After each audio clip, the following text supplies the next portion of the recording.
show that talks about the biggest games of the weekend, and we're so happy that you're here to check us out here for the first time live on YouTube.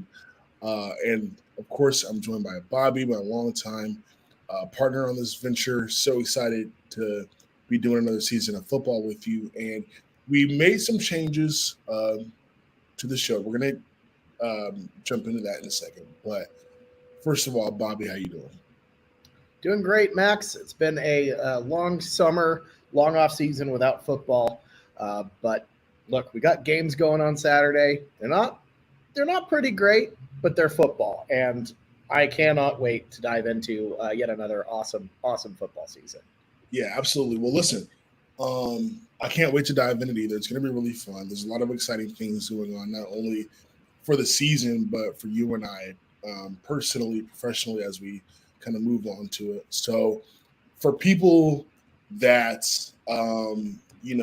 have seen us or familiar with our show here on the Multiplicity Media channel, this is like pretty much the third year of football that we're going to be covering.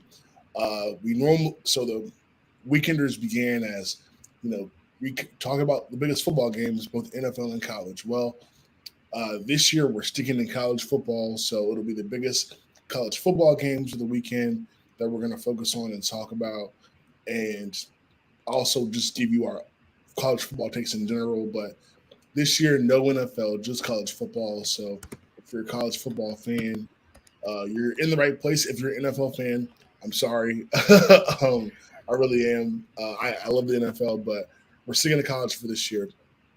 Um, Also, if you've been watching us for a couple years, you'll notice we are missing a member of our former trio, um, Lexi. We love and appreciate everything that she did here on the show the last couple of years, but we're gonna be going this year without our third person. So that's cool. Bobby and I are, um, you know, disappointed, but also excited for what this year's going to bring. And that's just also going to mean we're going to try to have more special guests come on the show and help fill out this this duo and make it three or four or five or six. You never know. You never know. So just wanted to say that I appreciate again, um, Lexi for rocking with us in the last couple of years, but we got a lot more in store. And speaking of that, and sorry I'm talking so much at the beginning of this, but speaking of that, just real quick, something that me and Bobby are really excited about that we're going to be doing. And if you're a college football fan, you're really going to love this. We just um, joined Sleepers Media. Sleepers Media, if you're not familiar with it, their bread and butter has been college basketball for the last few years. They're really great in that space, really great creators in that space, and this year they're doing college football content, or more college football content, I should say. And they've asked Bobby and I to help them with that. And so we're going to be doing team previews. Bobby and I are going to be focusing on Oklahoma, which is Bobby's favorite team, Texas, um, USC, and Oregon. So that's going to be our wheelhouse for previews and recaps each week that those teams have a game on. And we're going to be on the Sleepers Media channel doing that. But that's just some other stuff you're going to get on top of seeing us every week right here on Multiplicity Media. So that was a big spiel, but I'm all to say I'm so happy to be back, and I'm so excited uh, for this year of college football coverage that I'll be able to do with my guy Bobby. Absolutely, Max. I mean, it's crazy to think about it. Like we started really, like we met online really during Yeah, COVID via the locker room, the green room era, and to see how much college football has changed in just those 4 years is it's remarkable. You know, OU and Texas making their move to the SEC, starting expansion. The complete reset of the college football playoff to 12 teams, and then obviously NIL and everything that's come with it, it's been just crazy. And, what better year to, really ramp up our efforts, just with this and Sleepers Media. This is just the best year to do that. It's going to be absolutely just an awesome ride.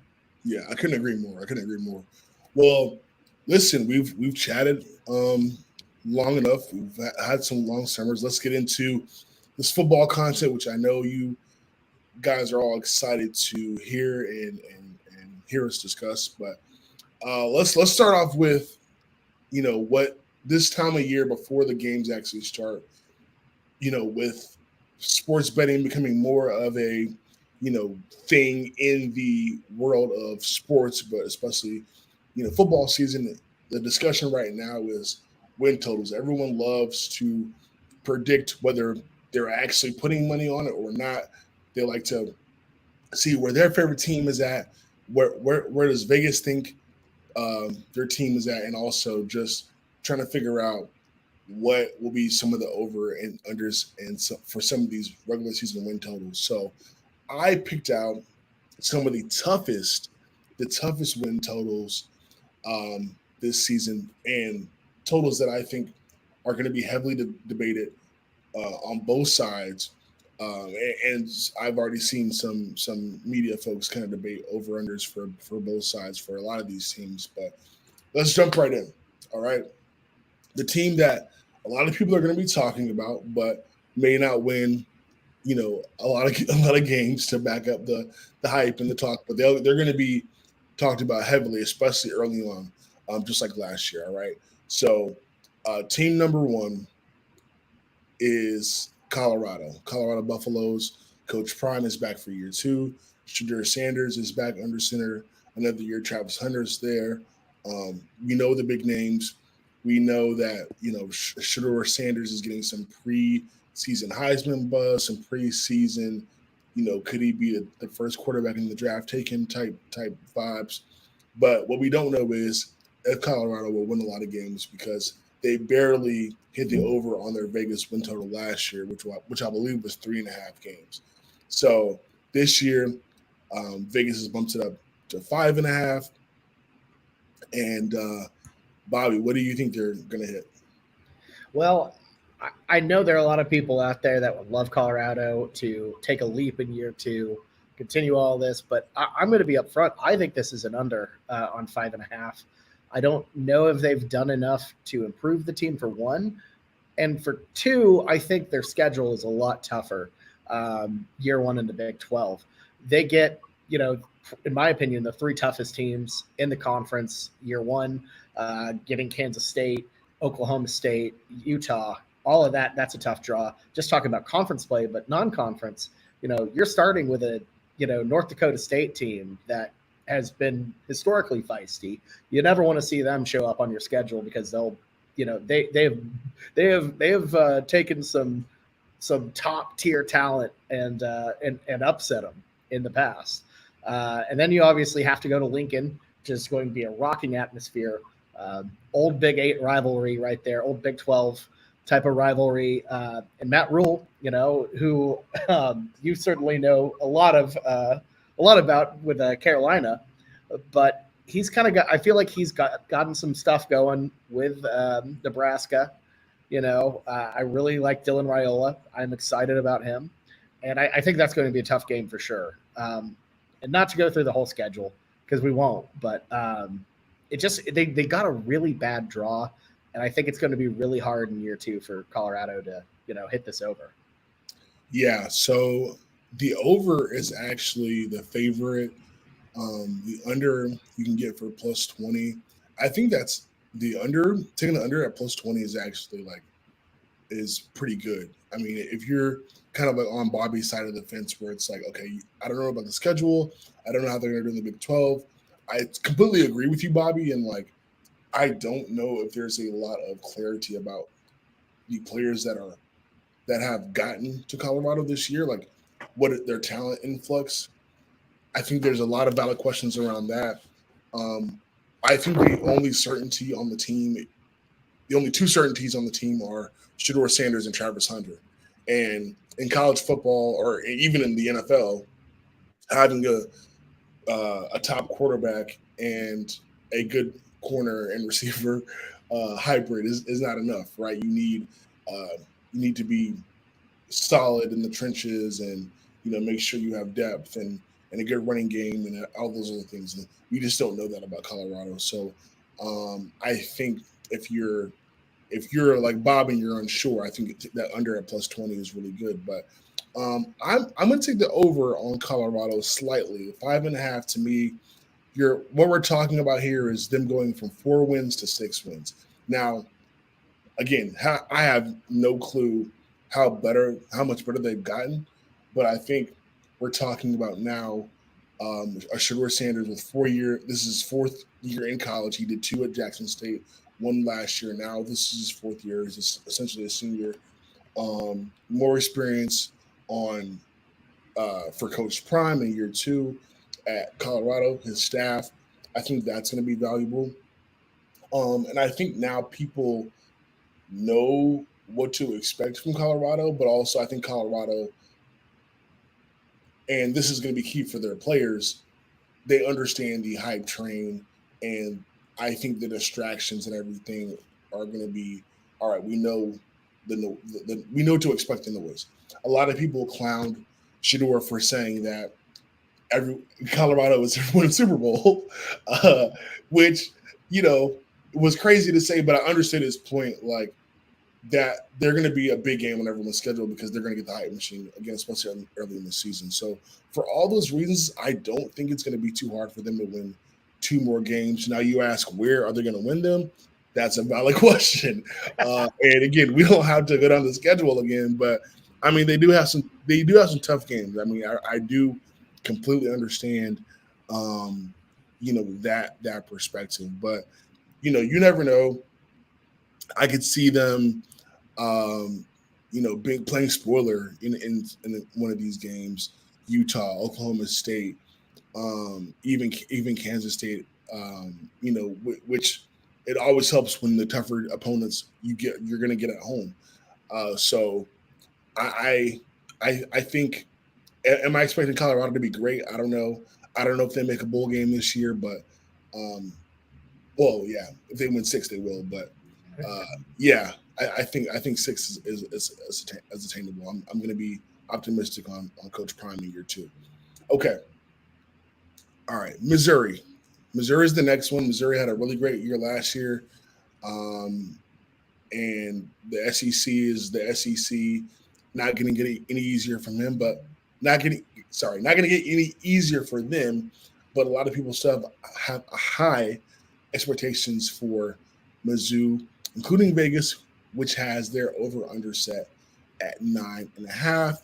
Which, if you take the over, you can get that at plus 135 on the Odd Shark, and the under is currently the favorite at minus 160. They won 11 games last year, so the under. I guess we both agree that they're going to pull back a little bit this year, Bobby. Yeah, this one's tricky to me because I could see a world where Missouri is good again. I think they took a lot of teams by surprise last year. They were one of the darlings of the college football season a year ago after not being really predicted to do very well. A lot of people thought Eli Drinkwitz was going to get fired at the end of the year, and they've responded with not only a good performance but another really good recruiting class.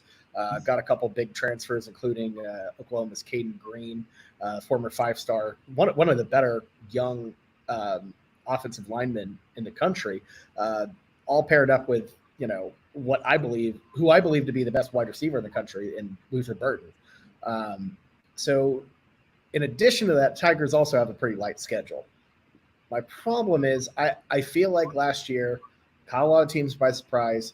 Year 2, when you come back from that, I feel like that's where you start to lose games. And I'll put it this way. I could see a 9-win season. I think they can definitely get 9. But to me, the games that stand out, going to Alabama, in Tuscaloosa, I think that's a loss. I think they're going to lose at Texas A&M, in College Station. And then from there, you can drop one. They have to play Oklahoma at home. They go to South Carolina. Columbia can always be a little bit tricky. And I don't know. I think it is a light schedule, and probably one of the reasons why I'm not slamming the under. But it's a gentle tap. I think Missouri, they're just too unproven year after year to think that they're going to get 10 on this one. So I'm going to trend towards the under, but I definitely understand an over bet here. Yeah, my issue, and I took the under as well, obviously. My issue is just kind of more like that late schedule. You beat up on a lot of the early teams and you're feeling confident. And I could see a situation where, okay, you're rolling, right? Like you go in Texas A&M, handle business, you take care of Mass, you take care of Auburn at home. And then you look at the rest of it and it's like, all right, we've got this gauntlet coming up. And South Carolina may not be great, but that's still a tough game. Followed by Mississippi State. And you're hoping to still be in the balance by the time you face Arkansas. So that is what kind of scares me, and I'm not sure, if they're able to, not get distracted by the accomplishments of last year, which 11-2 is a great record. Some teams struggle with that. Some teams are able to, forget and move on and have amnesia and focus on the next year and the year in front of them, but some teams don't. So we're going to see which side of the coin Missouri falls on that. But totally agree on the under. All right. Can I say real quick? Why the hell are they going to UMass? Like, who scheduled this? Like, I've looked at their schedule multiple times this offseason. Every time I see it, it's like a jump scare. Like, wait, I'm like, okay, am I seeing this right? Why are they going at UMass in the middle of the season, like in October? Very weird on Missouri's end. Just I don't get them. Missouri, very, very strange program. On top of that, having to face two Boston teams in 1 year, or I guess two Massachusetts teams in 1 year because you're playing Boston College and Mass, like, yeah, kind of crazy. Like, you don't have to go to Massachusetts twice, but you're just playing two of their teams. Like, that's strange. Very weird. Makes no sense. Yeah. All right. Penn State is our next tough win total. 10.5 is their line. Bobby, do you want to comment on the line being set on 10.5? You have some opinions on that? I like Penn State. I really do. And we'll talk about this later in the show. But 10.5 is just so lofty. I like Penn State. I think they're solid. But my thing is that gives them, look, they play Ohio State. We all know they're going to lose that because James Franklin always loses those games. So that means they're going to have to go perfect outside of that. I'm not so sure that they don't get tripped up. I'm not going over it, but I will say this is a bet I would never, ever, ever, ever take because you're spending the entirety of your season just waiting for the other shoe to drop because Penn State is going to just trip up somewhere. They've been really good at holding on and beating every team that's not Ohio State and Michigan. Yeah. But am I sure that they're not going to lose their customary second loss to somebody else? I'm out on it. I think they're just going to just barely get nipped here. I think it's about a 10 for Penn State, but not to any fault of their own. I think Vegas is way too optimistic on the Nittany Lions.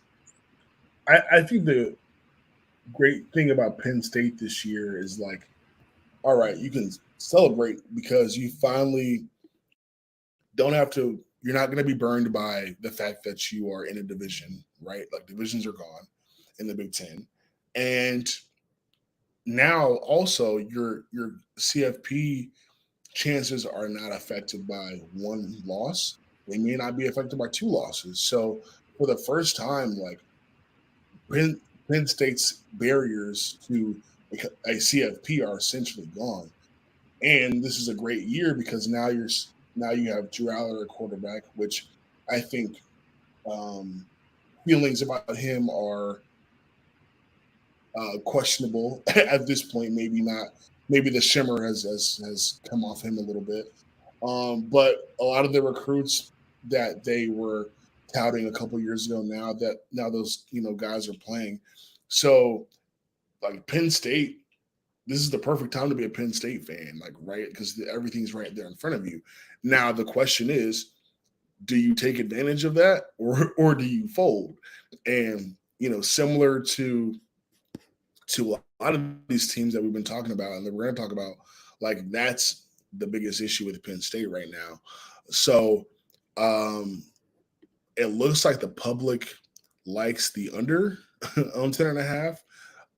That's at that's at minus 165. The over is plus 140. 10.5 to me, like I'm with you, man. That's a big number. But if Penn State's gonna do it, and I mean when I say do it, I mean like compete for the Big Ten, get to the playoff and have a solid seed. Like this is the year with Ohio State at home, no Michigan on the schedule. Your toughest game is like going to USC when USC is supposed to have a down year.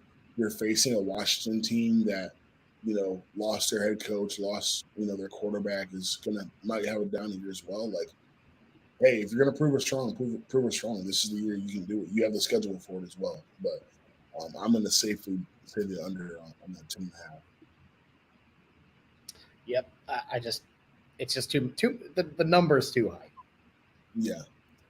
Okay, so next team sort of in the same boat as the Nittany Lions in terms of like trust factor for a lot of reasons is Clemson. Clemson's over under is at 9. I don't love like not halves. I checked OddsShark and I checked DraftKings. I didn't check out anything else after that, but we'll just say 9, which both the over and under is have so the under is minus both the over and under have minus odds is what I'm trying to say. So really a coin flip on the feelings of Clemson right now. The under has slightly better odds than the over, but still minus odds on both fronts. Okay, so Clemson trying to get back to the top of the ACC. I think a lot of the experts are feeling like they're probably going to be the third best team. You got Miami, Florida State, and then Clemson is sort of like the odd man out type situation is what's happening. But you have how do you feel about Clemson this year and that 9? So last year, I remember being very high on Clemson. I had them in my 4-team playoff. I was very, very high on their offensive coordinator hire with Garrett Riley. Very excited about it. I'm like, there we go. Dabo's learning from his ways. We're moving in the right direction. Wrong. Dabo did exactly what Dabo always does. He meddled with Garrett Riley's offense. The whole thing was a mess.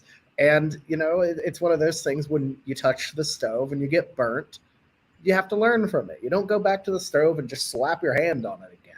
And because of that, I'm fading Clemson. And the schedule is a lot harder than it was last year. Opening up with Georgia, brutal. Appalachian State at home as your like kind of non-conference team, to start the year. That's also pretty tough. We've seen App State be pretty feisty here and there. I think they'll probably beat them, but I mean, I wouldn't be shocked if they found a way to upset them.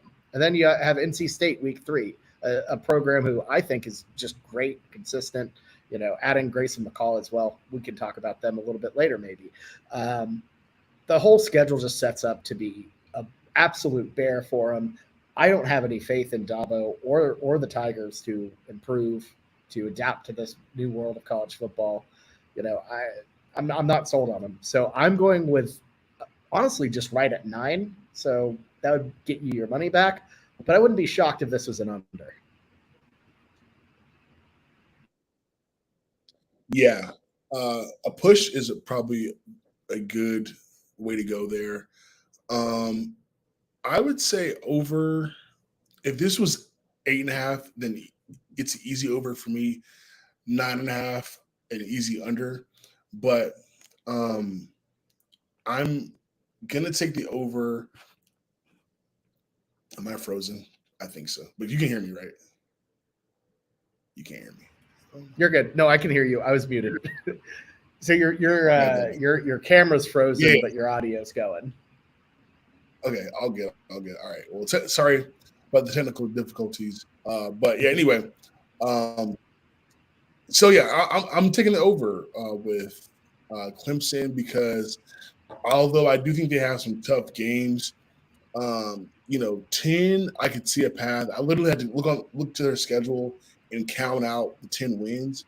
And so I think obviously that Georgia one is going to be a loss, but I do think they're able to not easily not they're not going to be dominant or anything like that. These games are going to be very hard, but I could see them beating like App State, NC State. That's a tough team. I agree with you, but they get that one at home. Stanford, okay, you already have 3 wins. Florida State, that's a loss, I think. Wake Forest, that's a win. Now you're at 4. Virginia, Louisville, tough, ACC games, but I think you're going to pull those games out at Death Valley. On the road to Virginia Tech, on the road to Pittsburgh, easy places to play, no, but they're bad teams. And then you get the Citadel and then South Carolina at home, which again, no guarantees, but at least you're in Death Valley. So to me, the schedule isn't like too tough, and most of their tough games are at home.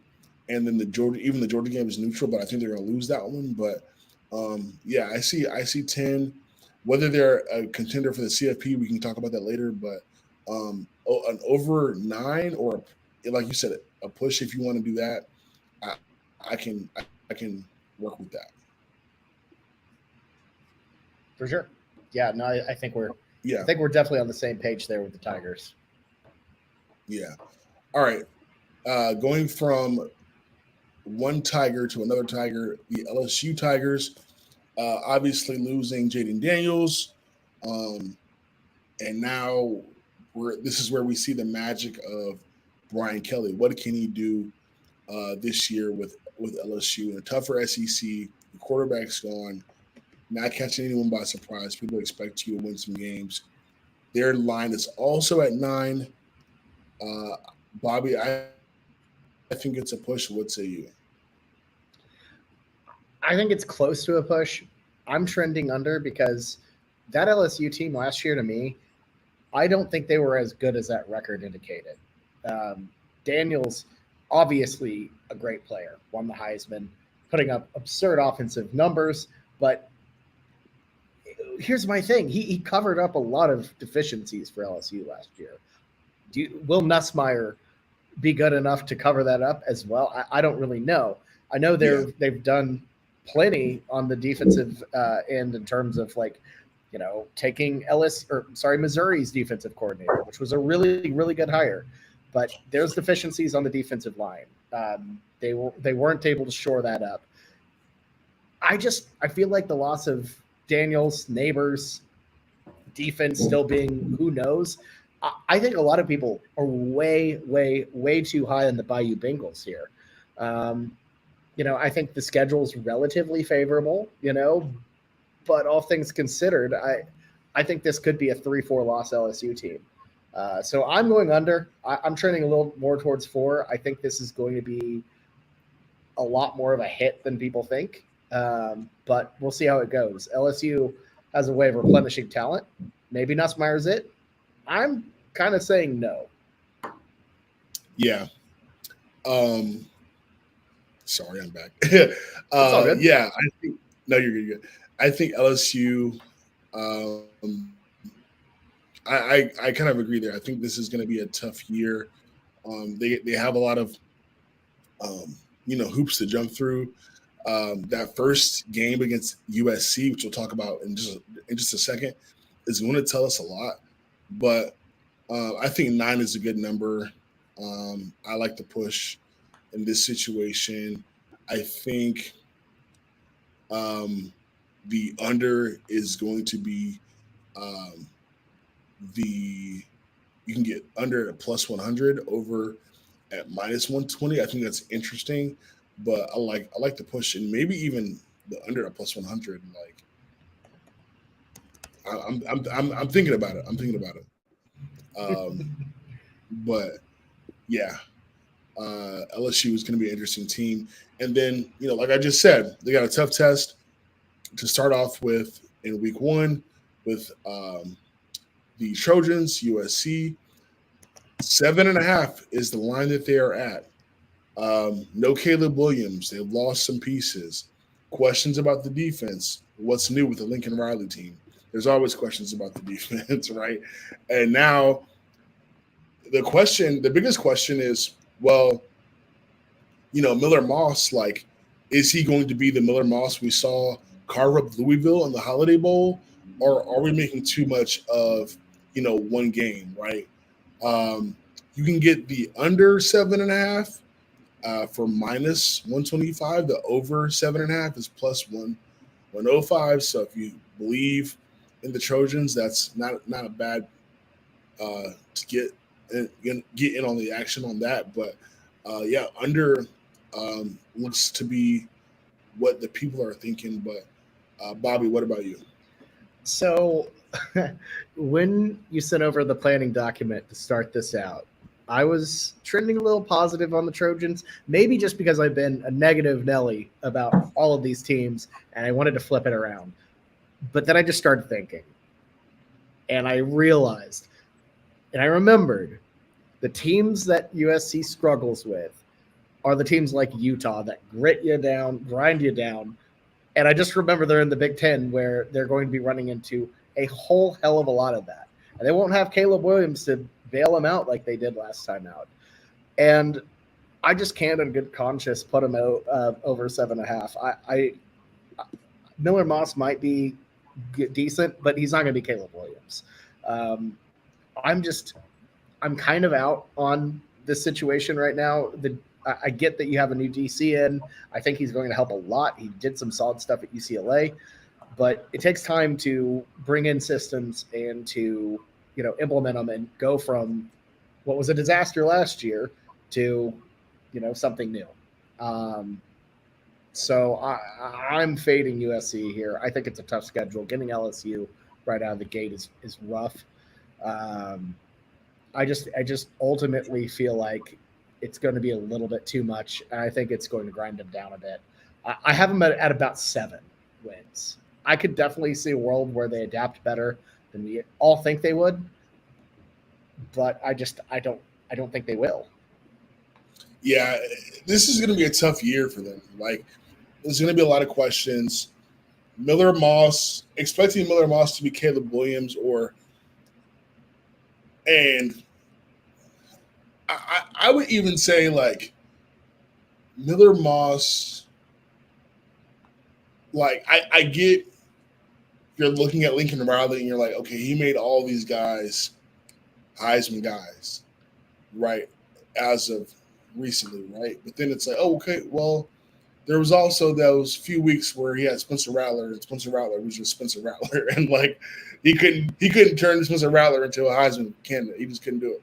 So with Miller Moss, like, it's sort of, okay, let's see who this guy is. And if you're being smart about the over-under win total, well, you have to take that into consideration. In addition to, is the defense going to be better? Have they gotten better in the trenches? Will they be able to, handle a Big Ten schedule where we're talking about going to Michigan, going to Minnesota, going to Maryland, like, and facing not necessarily a gauntlet by any means. Like, these are winnable games, but it's gonna be tough because you don't know what you have. So I can't believe their schedule has also been bookended with LSU and Notre Dame, who are probably both going to the CFP. Like, that's cruelty at its finest. But Word on the street is that Lincoln Riley tried to get out of this LSU game for since he got to Southern California. Like he's been trying to exit out of it, and LSU wouldn't let him out. So that's funny. All right, well, that is that. Those are the toughest win totals. Should be interesting to see where we're right and wrong in some of these games, but that's it. That should be a fun to see how these teams do. All right, the biggest story of this upcoming season is the college football playoff. Now 12 teams, and now we can, predict which 12 teams will be in the playoff. So to keep this simple, I said, let's not worry about the seeding or anything like that. Let's just talk about who we feel will be the 12. We can mention, conference champions, and then kind of take it from there. So I'm just going to read it out. To me, my 12, I feel like Georgia, SEC champions, they're going to be, a good team. They're going to be kind of bounce back from a little bit of a disappointment last year. Carson Beck's going to, show up and show out. I like Georgia to win the SEC. That's kind of the easy one. Oregon, I feel like really well-rounded. Dylan Gabriel, we've heard all the stuff with them. I think coming into the Big Ten year one and winning it is a very, very tall task, but I like Oregon a lot. I like Dan Lanning a lot. I think they're going to get it done. My Big 12 champ is Utah. If anyone's watched this show, you guys know how much I ride for Utah. I like them a lot in the Pac-12. I feel like they were always the team that was underrated, even though they were playing spoiler and just getting the job done for the most part in that conference. And now they're going to come over to the Big 12, I think, and do some damage, especially with 35-year-old Cam Rising. That dude's old, but I like old quarterbacks. I think he's gonna get it done. And then my big ACC champion. I'm buying the Miami hype. I am. Maybe I'll be wrong for it, but I like Cam Ward. He was buried in a slew of great Pac-12 quarterback play last year. Didn't really get the attention I think he would have gotten if he was in another conference or on another team. But he showed some things at Washington State. This year he's at Miami. I think Cristobal is going to figure it out this year. And I think Miami's going to cruise to the ACC championship. I like them a lot. Got a lot of talent on that team. All right. Max, I gotta say this is like maybe year 3 of you buying in on Miami, and if they don't do it, you got to drive down to South Beach yourself and pack up for Cristobal. Yeah, you're right about that. Actually, I was actually watching a video yesterday that was breaking down the Big Ten, and they were talking about how Tyler Van Dyke's the new Hurricanes quarterback. I mean, the new Badgers quarterback for Wisconsin. And I was like, man, I used to really think he was going to be good. I thought Miami was in good shape with him, and it turns out they were not. But Miami, they could let me down. They let a lot of people down, but I mean, their schedule is like butter. Like, this is one of the easiest schedules I've ever seen in my life. And I mean, going to Gainesville, not easy by any means, but Florida is Florida. They get Florida State at home. That might be mostly Florida State fans, but if Miami's rolling, the fans could show up. You never know. All you got to do is win the ACC. Yeah. That's it, and you're in. Yeah. So, I like Miami this year. And then for the rest of the 12, I'm going to Ohio State, Notre Dame, Penn State, Alabama, Texas, Ole Miss, Florida State, and Liberty. All right. Yeah, Look, I honestly like that list, and the more and more I look at mine, the more and more it looks kind of borderline unhinged. And I will say, usually, so I put together my 12. I'm sticking with my 12. I did this on my own show where we always forget to go back to it. But I forget, Max. You keep receipts. We always go back at our old predictions. So Yes, I'm gonna have to answer for some of these. But I'm starting out same as you. Number one, Georgia SEC champ.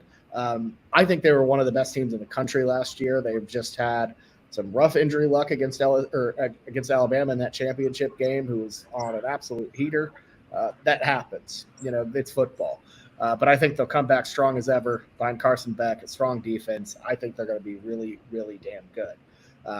Number two, I have the Ohio State Buckeyes winning the Big Ten. Look, it's been a tough 3 years for them, constantly losing to Michigan. But to me, I feel like the Buckeyes, they've re-upped. Getting Quinshon Judkins was just an absolute steal for them. A little dodgy on Will Howard as a whole, but overall, I think that Ohio State team is stacked. So I think they win the Big Ten. I think it's going to be a tough fought Big Ten. I'm big on Oregon. Not to go out of order, have them at 6. I just think Ohio State gets them again in the Big Ten championship after losing in Austin. So a little specific, but still. At number 3, I have the Kansas State Wildcats, which look, this is surprise number 1 of many.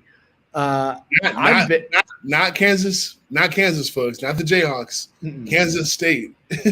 People are too hype on the Jayhawks. I will say I like Leipold, but Jalen Daniels to me, is he going to be healthy? I don't know. Yeah. Last year he got off the bus before the Texas game. Was like, yeah, I can't play, and then just never showed up again. And he just never came back. Everyone thought he was portaling, and he's still with KU. We'll see how it goes. That's gonna be. Go ahead. It's like that meme that was going around after Kawhi quit the Team USA. It's like, if I send you this meme, I'm not coming. I'm not coming. From Kawhi. Pretty much. Practice. That's also going to be a weird year for, not to start talking about a team that is not on either of our CFPs, but Kansas also doesn't play a home game this year. They're splitting time between the Kansas City MLS Stadium and Arrowhead. So it's going to be a weird year while they rebuild David Booth Stadium. So weird for the Jayhawks. But enough about them. We're talking about the Wildcats. K-State, to me, Chris Kleiman has built an absolute just solid program in Manhattan. I'm really, really big on Avery Johnson, this quarterback they have over there. I love that he's just a solid dual threat player. K-State's schedule sets up well. And overall, just big on the Wildcats here to win the Big 12 and get into the spot. I think it's going to be a weird year for the Big 12. But look, all you have to do, win your conference, you're in. So I don't think they would probably be remotely third if you're just going top 12, but that's where I have them. All right, number 4, and look, I messed with you for Miami here, so you can go in on me for this one. I got the NC State. I got NC State Wolfpack coming in at number 4. All right, because look, Miami's schedule is butter. Out of principle, I don't think I can have them winning a conference because I'm like, Miami, they're going to let you down somehow. NC State's is wildly easy, especially in the ACC end. So, you look at it, they play Tennessee in the Duke's Mayo Classic. They're probably going to lose that one. But it doesn't matter because all you have to do is win the ACC. So let's say they lose Tennessee, and we'll give them the benefit of the doubt. Or let's give Clemson the benefit of the doubt and have them lose at Clemson. The rest of the way is a cakewalk. And then all you need to do with one loss, get to the ACC championship, get one win. All you have to do is get one win, and your team, who has 2 losses, weren't competitive with the other 2, but found a way to win that one, you're in their playoff. And I know it sounds crazy. It's a good value pick for the championship, and I'm just going with it. We're gonna go all out. I might look like an idiot at the end of the season, but if I nail this one, You look, that's going to do that graphic's going to do numbers. I'm just saying. Then the rest of the way, Ole Miss at number 5, or I went ahead and seeded them for the other one, so I'll just rattle them off. I like Ole Miss overall, solid program, good schedule. Yeah. Oregon at number 6, I think they have a really damn good team. I just think Ohio State's better. Number 7, I got the Texas Longhorns. Questions about them, but that schedule's easy. Notre Dame, I think, that I like Riley Leonard a lot. If they can get past Texas A&M, I think they can just waltz through. Number 9, Penn State. I know I went under on them, but overall, I think that the Nittany Lions are good, and they have just enough to be third, which usually leaves you out, but in this case, it gets you like right at 9. So good for them. Number 10, I got the Oklahoma Sooners. I think they go 9-3, and that with that schedule is good enough to get them there. I think they're going to be really pretty good on offense, but I think that defense is where they shine. I think that's a top 10 caliber defense for sure. At 11, I have the Utah Utes. I think they're solid, tough team. Overall, just got them kind of I don't know. I feel like the Big 12 adjustment's going to be tough. They had some ups and downs last year. Obviously, a lot of that was health related, with Cam Rising being completely out, some other key pieces and tough spots. But we'll see how it goes. I think the Utes will be very good, but I have it at about 11. And then number 12, I'm going with App State to get that group of 5 spot. I'm just kind of high. I'm high on them right now. Sun Belt has seen a lot of turmoil, but look, especially if they can get that Clemson win, yeah. So that's my 12. Well, first of all, I want to say it's interesting. Speaking of NC State, Grayson McCall is a new quarterback. I mentioned that earlier. Jamie Chadwell now coaches at Liberty. Like, it's unfortunate that Coastal Carolina had all those dominant years, but they didn't have the benefit. They didn't have the benefit of a 12-team playoff. They could have used it. We could have seen some fun Coastal Carolina action, but RIP anyway. Man, that's how long they've been around here. That was like our first year doing this. They're still here, still around college football. Yeah, it's crazy. I mean, we mostly have pretty much the same teams in. We talked about K-State, Miami, NC State. Those are kind of where we differ. I still have Utah in. I think. So let me ask you this, because you have 2 Big 12 teams in. I have 2 ACC teams where that could just be conference bias based on our fan bases. Okay, and then tell me. Okay, yeah. I mean, it's going to be interesting to see. I mean, you don't have. Oh, we both have Alabama. I'm missing Alabama is the big one. You don't have Alabama. You got Oklahoma. That I'm not going to argue with that. That makes sense. Okay, so yeah, I think we're generally on the same page. One thing I saw from a lot of previews, and I looked at a few of them, and I'm going to go back to the win totals real quick, because you are a Mountain West guy. I know you are, Bobby. Tell me why, or did you think about Boise State? Boise to me 5 spots. So I've been high. So here's the thing with Boise to me is I feel like a lot of preseason hype has been about, they got Malachi Nelson, has a lot of upside. He didn't get the starting job. And to me, I think that's an indicator that they might not be in a great spot. So that's kind of why I've faded Boise. I see why other people are pretty high on them. I think they have a really good running back as well, but I'm just kind of, I don't know. I think to me it's a bit of a tough sign when you get this marquee transfer and he apparently isn't it. So right, yeah, that makes a lot of sense. Their win total is set at 9 as well. That could be interesting, but yeah, I think the group of 5 teams to watch out for. We pretty much mentioned them. App State. Some people like Boise. I took Liberty just because I think their schedule is just like ridiculously easy. Now that might come back to bite them, and they're going to actually have to go to App State and win that game in order to. That's I mean that win at App State could be their biggest win if they are able to get that. Um, but they don't have a tough schedule. That could help. That could hurt. But it'll be I interesting. don't think they don't play a single Power Four team. No, they do not. That could be an issue. But it'll depend on how the rest of the group of five turns out. But cool, fun stuff.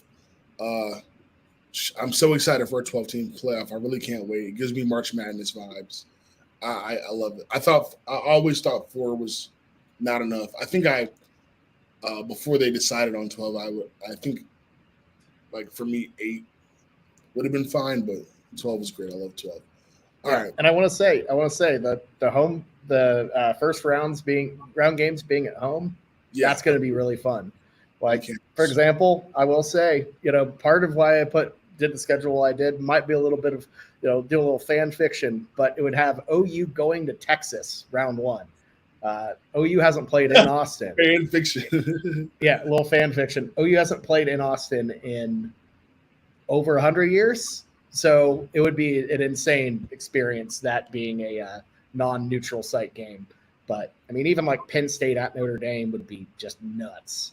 So, yeah, there's some – or Utah, I think in my situation, Utah would play at Oregon. So a little Pac-12, revival. So, I don't know. It's going to be fun. Yeah, it's gonna be fun. I can't wait. I've been enjoying playing it out on College Football 25 too. Yeah, even though College Football 25, they'll put some wild stuff in there. Yeah, yeah. Like those simulations are insane. For sure. No, I mean absolutely. So you can't trust it 100%, but it's always fun to see how it shakes out. Yeah. All right. Moving on to last couple things before we wrap up the show. Boldest season predictions. Like you said, Bobby, I keep receipts, so we can come back to these two. I think it'll be fun, especially if we get them right. I'll give you the floor. Why don't you go first? Well, this one's bold, and in the spirit of being a hater, I'm just going to go with it. I think college football finally breaks Dabo Swinney and he retires. Because at this point, I really think the sport's leaving him behind. He's refusing to change. He's complaining about everything, and I think to me this is just the year that it's like that scene from Cars 3 when Lightning McQueen just realizes everyone's faster than him. You got to give up. So I think that's where Dabo's at. He's just going to give up and go into radio or something. I don't know. He's got plenty of cash. He's going to call it good. So that's my. I mean, that's a bold prediction. That's a spicy call. But that's where I'm going to go with that one. If Dabo retires, is he going to work for Fox News or Barstool Sports? I don't know about Barstool. He might. Look, I think he's good enough to get on. Look, hey, Chick-fil-A apparently announced they have a streaming service, or they're trying to get into streaming. Perfect fit. Well, yeah. Chick-fil-A Sports, ahead of that will be Dabo Swinney. Yeah, I think ESPN will have it if he does retire. I think ESPN would have the inside track. ACC, ESPN relationship's already there. I think he would probably I like the Fox Big Noon Kickoff setup, but I think having him and Urban on the same show would be interesting because their energies are so different. Like Urban is so positive and almost whimsical, and Dabo is so get off my lawn type vibes. And so I think their dynamic would be interesting on that network. But yeah, TV, radio, whatever he wants to do, fly fishing, whatever he's into, I think he'll be able to jump in right after school. I agree with you. All right, here's my boldest prediction, and I don't even think that this one is that crazy, but I think it's just going to be interesting based on what we're used to in college football. And I have no team will go undefeated. Now, I know that you can put money on that. I can't remember I didn't look up the odds on that being a thing, but I don't think there's going to be any team that wins all their games. It used to be, pretty much a necessity, or at least like that had to be your goal if you wanted me to make the playoff. Now, obviously, you can afford to lose a game or two. So I didn't look at every team's schedule, but I mean, I was going to say Liberty's is pretty easy, but even they have to go to App State. So yeah, I don't think there's going to be a team that wins every game. I think all the good teams we talked about have a tough game on their schedule. Even Georgia, who I think is probably going to be one of the most dominant teams this year. Georgia is going to have a tough game against Texas. They're going to have to also go to Ole Miss, which we both have in our list. So that might be a feisty game for them. They also got to go to Alabama, and Clemson's not going to be a cakewalk. So I think even Georgia has potential to lose. And also I think with the pressure not on them anymore, like they were undefeated for 2 years. Now they've lost some games since then. So the pressure is kind of like, okay, we can just be good. We don't have to be perfect, and we can still, make our dreams come true. I think that's going to be a big factor. And I think the only other contender to go undefeated, in terms of like the major teams, would probably be Ohio State. But I think they're going to have a tough game at Penn State, in addition to obviously at Oregon as well. So, they can slip up at either one of those points and, not have an undefeated season and still make the playoff, similar to Georgia. So that's my biggest prediction. I don't think any team's going to be perfect this year, and that's okay. Yeah, it is. And I love that shift, in college football is that, I know a lot of people have been saying, oh, this cheapens the regular season, but it only really does that for a couple teams, because come November, we're going to have a ton of teams who can still make their college football playoff and therefore national championship dreams alive. For the group of five, it completely puts you in the game. You can now actually win a national championship for, in my opinion, the first time ever. Well, maybe not ever. Cincinnati got in there once. First time since Cincinnati had like everything bounced the exact right way. So I think it's going to be fun the way we don't have to have that pressure anymore. So yeah, I couldn't agree more. I'm excited for it. Yep. All right. Rapid fire picks. It is week 0. We're going to go ahead and let you know what we think of who's going to be taking the W's and L's this weekend. We got 4 games. Florida State is playing Georgia Tech for some reason in Dublin, Ireland. We got DJU in his debut in a Florida State uniform. They got high hopes for their season, as we kind of discussed earlier. Georgia Tech has Haynes King, the Texas A&M transfer. Should be an interesting game. I got Florida State. I also got Florida State, although I think Georgia Tech makes it close enough to cover. This is going to be a game where it's not going to ruin Florida State's season, but everyone's going to be like, oh, wait, they lost a lot. Yeah. Yeah, I think it'll be interesting. I mean, they did lose a lot on both sides of the ball. First round picks, obviously Jordan Travis and DJ U are 2 completely different quarterbacks in terms of style, how they play. So that's going to be an interesting thing to see for Florida State fans. You're not going to have a guy that can, is going to be as mobile, as agile, as shifty as Jordan Travis was. This is going to be a different guy under center for the Seminoles. Okay, Montana State at New Mexico. I have done absolutely zero research on either team, but I'm going to go with the Lobos. Shout out New Mexico. I got some friends out there. Here's my thing, Max. When you get to these sort of games, you see the split between FBS and FCS, but when it's a team like Montana State and a team like New Mexico, you have winners and you have losers. Montana State is a traditionally really, really good program in FCS. New Mexico is not. give me Montana State. This line is actually ballooned up in favor of the Montana State. There's some sort of cat. I can't remember, but they're like -11 last time I checked. So I'm going to go with the FCS Montana State on this one. Love that. All right. SMU, a new team in the ACC, will take on Nevada in Nevada. Kind of weird to have the team from Texas play in the ACC, but this is the new era of college football. And SMU is supposed to be a good team. Speaking of win totals, their line is set at 8.5. Nevada, their line is set at 2.5. Guess who I'm going to pick? Give me SMU. Yeah, SMU. I think there's a little too much optimism with them in the ACC, but overall, Rhett Lashley has a good program there. They're going to take care of Nevada, no problem.